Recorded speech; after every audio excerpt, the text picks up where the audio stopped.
देखो बेटा, अब मैं आपको बताने जा रहा हूं जीरोज ऑफ पॉलिनोमियल के क्वेश्चन। हमसे कह रहा है verify whether the following are zeros of the polynomial. पता करो, इस बात को सत्यापित करो कि ये वाली वैल्यूज इस पॉलिनोमियल या बहुपद के जीरो हैं कि नहीं। इंडिकेटेड अगेंस्ट देम, जो कि उनके सामने दी गई हैं। इंडिकेटेड अगेंस्ट देम माने उनके ठीक सामने जो वैल्यू दी गई हैं। जैसे इस पॉलिनोमियल 2x + 3 के सामने क्या दिया गया है, x = -3/2 दिया गया है। तो हमें चेक करना है कि x = -3/2 इसका जीरो है कि नहीं। दूसरा पॉलिनोमियल py = y² + 2y + 1 दिया गया है। इसके लिए भी हमें चेक करना है y = -1 और 1। मुझे चेक करना है कि -1 और 1 इसके बेटा जीरोज है कि नहीं। ऐसे ही ये पॉलिनोमियल दिया गया है, इसको y = -3 और 4 पर। मैंने आपको पहले बताया हुआ है पिछले वीडियो में कि जीरोज ऑफ पॉलिनोमियल मतलब किसी बहुपद के शून्य वे मान होते हैं जिनके लिए उस पॉलिनोमियल या बहुपद की वैल्यू जीरो हो जाती है। तो हम क्या करेंगे, वैल्यू रख के देखेंगे। अगर जीरो आ रही होगी तो हम कह देंगे कि पॉलिनोमियल के जीरोज हैं, और अगर नहीं आ रही होगी तो मैं कह दूंगा कि ये पॉलिनोमियल का जीरो नहीं है। चलिए भाई, अब इनमें से एक एक क्वेश्चन को सॉल्व करते हैं। जैसे पहला पार्ट है px = हमारे पास 2x + 3 है और वैल्यू हमें दी है x = -3/2। तो मैं क्या पहले थीम लिखूंगा, मैं लिखूंगा कि अगर ये इसका जीरो है तो इस पर वैल्यू जीरो होनी चाहिए। मतलब मैं लिखूंगा if given value x = -3/2 is zero of polynomial. अगर ये पॉलिनोमियल या बहुपद का जीरो है तो इस वाली वैल्यू पर -3/2 पर पॉलिनोमियल जीरो आना चाहिए। भाई अगर कोई वैल्यू पॉलिनोमियल का जीरो है तो उस पर पॉलिनोमियल की वैल्यू क्या आनी चाहिए, जीरो आनी चाहिए बेटा। चलो भाई रख के देखते हैं। भाई हमारे पास जो px है वो क्या दिया हुआ है, px दिया है 2x + 3। चलो बेटा ये वाली वैल्यू रखते हैं एट x = -3/2। वैल्यू रख के देखते हैं तो कितना आएगा, -3/2 रखेंगे।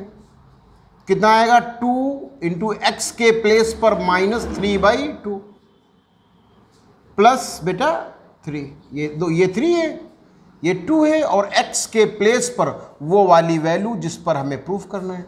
देखो ये 2 और ये 2 कट जाएगा तो कितना आएगा, -3 और +3। प्लस का 3 और माइनस का 3 कितना आ गया, 0।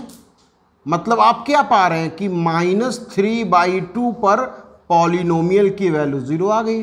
तो हम क्या कंक्लूजन करेंगे, तो हम कहेंगे हाँ ये पॉलिनोमियल का 0 है। तो हम लोग क्या आंसर देंगे,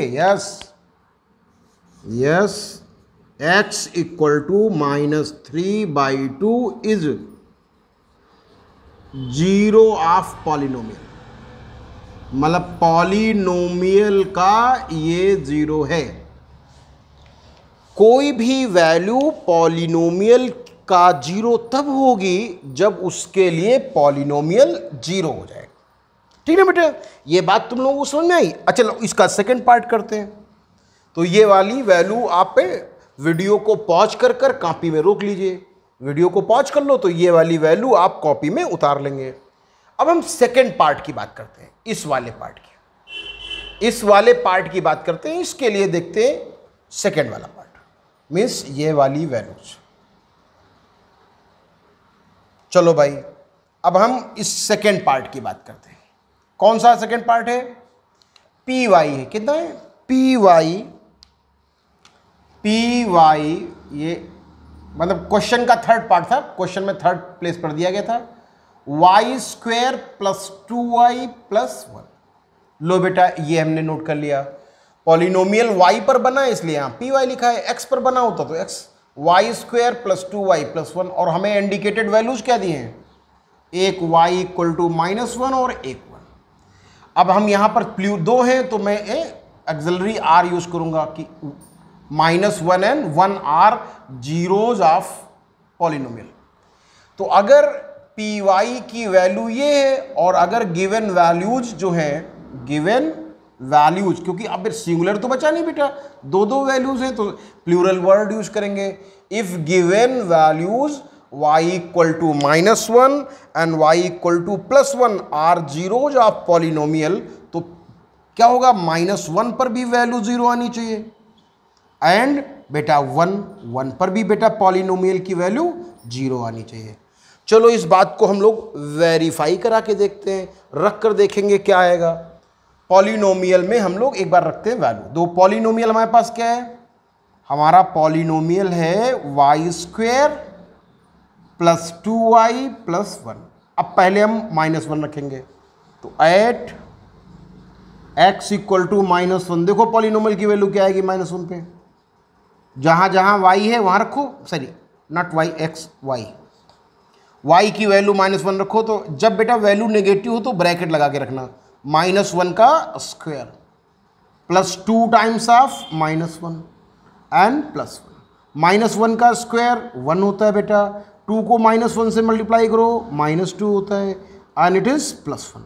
1 and 1 2, -2 इट इज 0। इसका मतलब -1 पर पॉलिनोमियल की वैल्यू 0 आ गई, 0 आ गई तो इसका मतलब खुशी की बात है, x equal to -1 zero of polynomial है, hence y equal to -1 is a zero of polynomial. इस पॉलिनोमियल का एक जीरो -1 है। अब नेक्स्ट वैल्यू को चेक करते हैं, +1 के बारे में सोचते हैं। Again at y equal to +1 पर देखते हैं क्या आएगा। अब हम x equal to y equal to +1 रखेंगे, इस फंक्शन में y इक्वल टू +1 रखेंगे तो क्या आएगा, +1 का स्क्वायर 2 टाइम्स ऑफ +1 एंड +1। देखो बेटा यहाँ रखो तो कितना है बेटा, 1 का स्क्वायर 1 +2 +1 इट इज़ 4। ये तो 0 नहीं है बेटा, इट इज़ नॉट 0। भाई 1 पर वैल्यू 0 नहीं है, देखो 4 आई 4 0 नहीं होता है। जो चीज़ नहीं होती उसको इक्वल बना के ऐसे लिखते हैं, इसका मतलब नहीं है, नहीं मतलब नॉट इक्वल। नॉट इक्वल को हम लोग इक्वल के आगे ऐसे लगा देते हैं, चाहे इसे नहीं समझो या नॉट इक्वल। इसका मतलब P1 पर वैल्यू 0 नहीं है तो हम क्या लिखेंगे, y इक्वल टू 1 इसका 0 नहीं है, hence y equal to 1 is not zero of polynomial.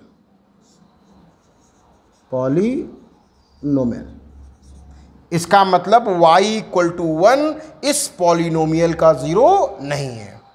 और यहाँ y इक्वल टू -1 पे 0 आ गया था तो y इक्वल टू -1 इस पॉलिनोमियल का 0 है। क्लियर बेटा? चलिए अब हम थर्ड क्वेश्चन की बात करते हैं। तो इसको भी वीडियो को पॉज करके इसे कॉपी में ऐसे नोट कर लीजिएगा, है ना बेटा। चलिए देखिए नेक्स्ट क्वेश्चन की बात करते हैं हम लोग।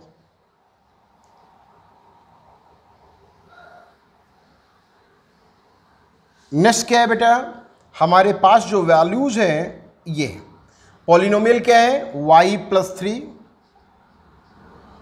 And y -4। चलो भाई वैल्यूज क्या हैं जिन पर चेक करना है, एक -3 और एक 4 है। सबसे पहले हम अपनी थीम लिखेंगे कि अगर ये जीरोज हैं तो क्या होना चाहिए। तो मैं क्या लिखूंगा कि if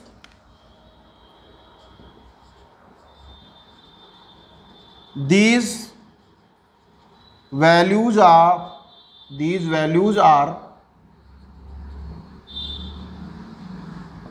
zeros of polynomial, Hindi medium वाले लिखेंगे कि यदि ये मान पॉलिनोमियल या बहुपद के जीरो हैं तो इन पर वैल्यू क्या होनी चाहिए, -3 पर भी पॉलिनोमियल की वैल्यू 0 आनी चाहिए और 4 पर भी पॉलिनोमियल की वैल्यू 0, है ना। जो हिंदी मीडियम के स्टूडेंट्स हैं वो क्या लिखेंगे कि अगर y इक्वल टू -3 और 4 इस बहुपद के 0 हैं तो -3 पर भी पॉलिनोमियल की वैल्यू या बहुपद की वैल्यू 0 आएगी और 4 पर भी आएगी। चलो चेक करते हैं y इक्वल टू 4 पर। Now at y equal to पहले -3 पर चेक करते हैं। चलो चेक करो क्या होगा। आपका जो पॉलिनोमियल है इस पर y इक्वल टू बेटा रखो -3 रखो, यहाँ पे y +3 है तो जहाँ y है वहाँ -3 +3, फिर दूसरे ब्रैकेट में -3 एंड -4, तो ये 4 है। -3 + 3 हो गया 0 और दूसरे ब्रैकेट में -3 -4 -7 हो गया। दोनों जब सेम साइन में जुड़ जाएंगे, 0 से किसी चीज को मल्टीप्लाई करो तो क्या आता है 0 आता है। तो पॉलिनोमियल की वैल्यू -3 पे क्या आ गई 0। हेंस क्या प्रूफ हो गया, hence y equal to -3 is 0 of polynomial, मतलब ये पॉलिनोमियल का 0 है। भाई कोई वैल्यू अगर पॉलिनोमियल की 0 है तो उस पर वैल्यू 0 आएगी। अगेन अब चेक किसको करेंगे 4 को।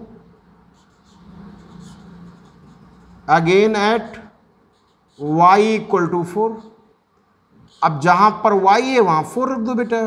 क्या है हमारा फंक्शन, ये वाला फंक्शन है, रखो 4, पहले y जाए वहां 4 रखो तो क्या आएगा 4 + 3, दूसरे ब्रैकेट में 4 -4।